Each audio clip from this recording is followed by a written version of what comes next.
La mañana y ya Fernando había anunciado a nuestro siguiente invitado. Está con nosotros el señor Daniel Hermosa Negreiros, director de MIPES Unidas del Perú. Las MIPES de las regiones están demandando respeto y nivelar la competencia con las MIPES de la capital. Bienvenido, muy buenos días. Muchas gracias por la oportunidad de poder conversar sobre la situación de las MIPES en general, no solamente en este programa de Compras Mi Perú, que como bien señalas, están las MIPES de regiones bastante preocupadas porque en la última compra que ha habido en Compras Mi Perú, que es un informe de la Policía Nacional, más del 60% de las compras se quedaron en Lima, ¿no? Cuando la naturaleza del decreto de urgencia que salió hace más de 14 meses era ¿El 005? El 005. Era atender como efecto de la problemática de la crisis social del 2022-2023, ¿no? Y bueno, lamentablemente pues estamos levantando un poco la voz a las nuevas autoridades, al nuevo ministro, para que se respete lo que se dejó de la gestión de Ana María Choquehuanca, que fue asignarle un puntaje adicional. Justo le iba a preguntar por eso, si se estableció algún tipo de porcentaje o punto, cómo así se iba a promover la compra en regiones. A ver, esta compra es de 170 millones, un poco más de 170 millones. 120 millones era bajo la modalidad del decreto de urgencia 058, con la intervención de Foncodes, y el saldo es con la nueva metodología que se ha implementado, que es Compras Mi Perú, pero como una OPD dentro del Ministerio de Producción. Entonces se partió el dinero no en dos, sino en dos tramos. El primer tramo ya ha sido adjudicado, en este momento todavía no se ha iniciado la fabricación, pero ya está adjudicado, y en este tramo de 120 millones, el 60% o un poco más se ha quedado acá en la ciudad de Lima, Callao, mientras que el restante se ha ido a regiones. Entonces, nosotros ya hemos venido, inclusive hemos estado aquí, gracias al apoyo siempre de RPP a las MIPES, pidiendo de que se respete el espíritu de la norma. La norma decía reactivar la economía regional y que esta norma fue dada a raíz de los sucesos que tuvimos a la caída de Castillo. Las protestas. Las protestas, ¿no? Entonces, ese era el espíritu, o ese es el espíritu del decreto de urgencia 58. Un acercamiento a las regiones. Un acercamiento a las regiones. Correcto. Ahora, ¿cómo se materializa? Pongamos un ejemplo de una compra tipo para que la gente que nos está escuchando pueda comprender mejor. Ya, bien, ok, esta metodología es de núcleos ejecutores, ¿correcto? No es la de la ley de contrataciones habitual. Entonces lo que se hace es seleccionar un número de MIPES y se le da una clasificación desde 100 puntos hacia abajo, ¿no? Entonces van 100, 90, 80, va cayendo, digamos, la posición de cada MIPE de acuerdo a su calificación, y luego se viene la asignación de la cuota. Entonces, por decirte, hay 30 cuotas, entonces solamente los 30 primeros obtienen la cuota y el resto obviamente se queda sin cuota, ¿correcto? Esa es más o menos la metodología de asignación. Entonces, ¿qué sucede? Tú no puedes poner, por lógica, a competir una MIPE de región que en este momento está sumamente deprimida económicamente, sobre todo las del sur, ¿no? No solamente por el tema de la crisis, sino porque, por ejemplo, en Puno tenemos el tema del contrabando, que hasta ahora no se está viendo una medida, digamos, para evitar que el contrabando ingrese al Perú y compita de manera desleal con los productos nacionales. Entonces, toda esta realidad de regiones, ¿cierto?, hace que nosotros demandemos una mayor atención. La ministra Choquehuanca, antes de dejar el cargo, dejó unas bases para el segundo tramo de los 50 millones, del saldo, en los cuales asignaba un puntaje a aquellas MIPES que estaban en regiones, sobre todo las que fueron impactadas por esa crisis, ¿de acuerdo?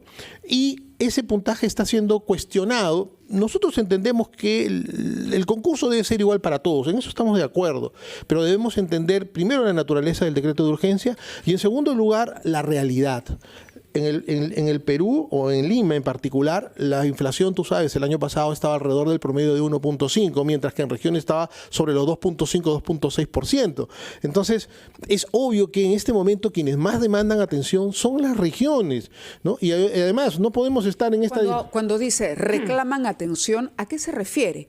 ¿Qué tendría que hacer el gobierno con esas micro y pequeñas empresas en regiones? ¿Qué es lo que necesitan para colocarse al nivel y competir en igualdad de condiciones que las de Lima? Nosotros consideramos, por ejemplo, que una de las propuestas era asignar cuotas, ¿no? El 50% de la compra se queda en regiones y el 50% de cuotas se queda en Lima. Estamos hablando de que estén calificadas también. Lo importante es que se pueda tener MIPES en igualdad de condiciones, que no haya diferencia en la calidad del servicio que se ofrece. A eso voy. ¿Asesoría técnica? ahí no hay problema, ahí no hay diferencia. La calidad de servicio es buena. El problema es la calificación.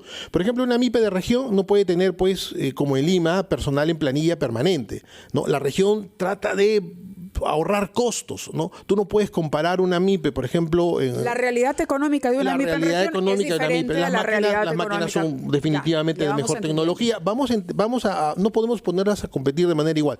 Si tú recuerdas el fenómeno del Yaku, que afectó el norte, pues talleres se vinieron abajo. Entonces, no es muy difícil entender, aquellos quienes hemos viajado al interior del país, comparar lo que pasa en regiones con lo que pasa en Lima. Esa es una de las demandas. Y aparte que también tenemos que entender que el Estado no solamente debe apoyar con estos programas, sino también debe contribuir con otras medidas, como por ejemplo, justo me encontré con el ministro de Agricultura saliendo aquí, las deudas que le tiene el Estado a las MIPES, más de 15.000 millones de soles en todos los sectores y en todos los niveles de gobierno. Del Estado a las MIPES. Del Estado a las empresas en general, y probablemente la deuda sea superior.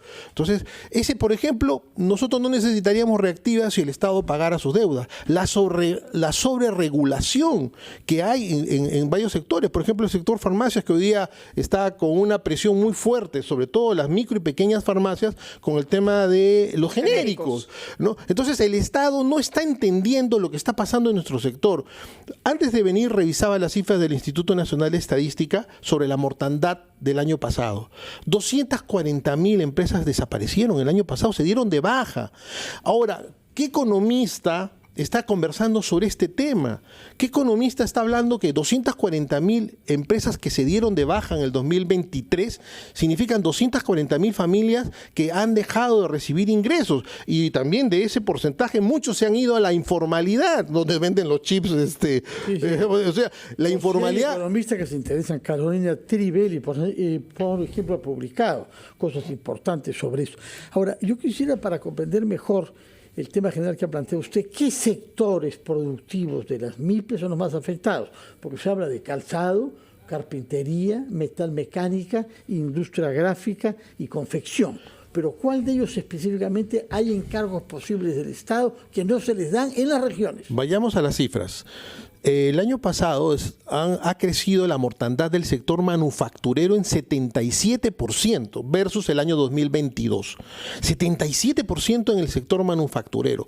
Eso quiere decir que si el decreto de urgencia que fue dado en febrero hubiera funcionado en su momento, no hubiéramos tenido la mortandad que tuvimos en el año 23 para comenzar, ¿cierto? O sea, eso es terrible, ¿no? La mortandad empresarial es terrible.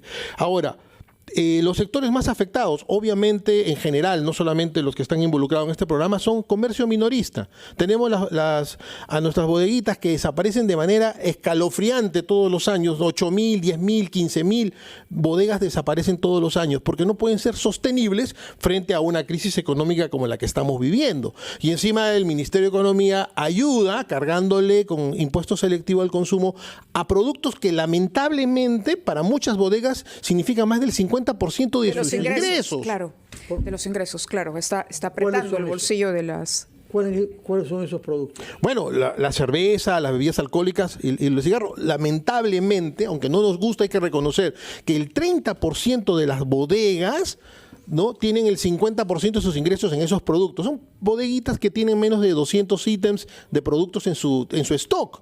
En cambio, las mini market es menos. No nos guste, con el tabaco hay un problema de salud pública. Por supuesto, por eso que no nos gusta, pues, ¿no? Pero lamentablemente tenemos que ver en este momento que si ya la inflación hizo una chamba muy grande al subir los precios, ¿no?, porque no hubo necesidad de selectivo al consumo para eso, ¿no?, contribuir subiendo impuestos en este momento sería realmente dramático para un sector. Y luego sigue, obviamente, las confecciones, ¿no? El ingreso de productos de contrabando, tanto por Callao como por fronteras, es muy grande, ¿no? La crisis boliviana ha hecho de que todos los empresarios muy bien preparados bolivianos estén aquí en este momento haciendo comercio, y la informalidad es tan grande en el país que nadie los nota, ¿no? Pero al final los efectos son terribles. Contamos con usted para que los noten y nos hagan saber. Gracias por haber estado acá. Que regrese, por favor, cuando tengan nuevas informaciones que darnos. Señor Daniel Hermosa, que es el presidente de la MIPES Unidas. MIPES Unidas del Perú, MUP. Muchas gracias por su presencia. Gracias a ustedes por la oportunidad. Gracias, muy buenos días. Buenos días.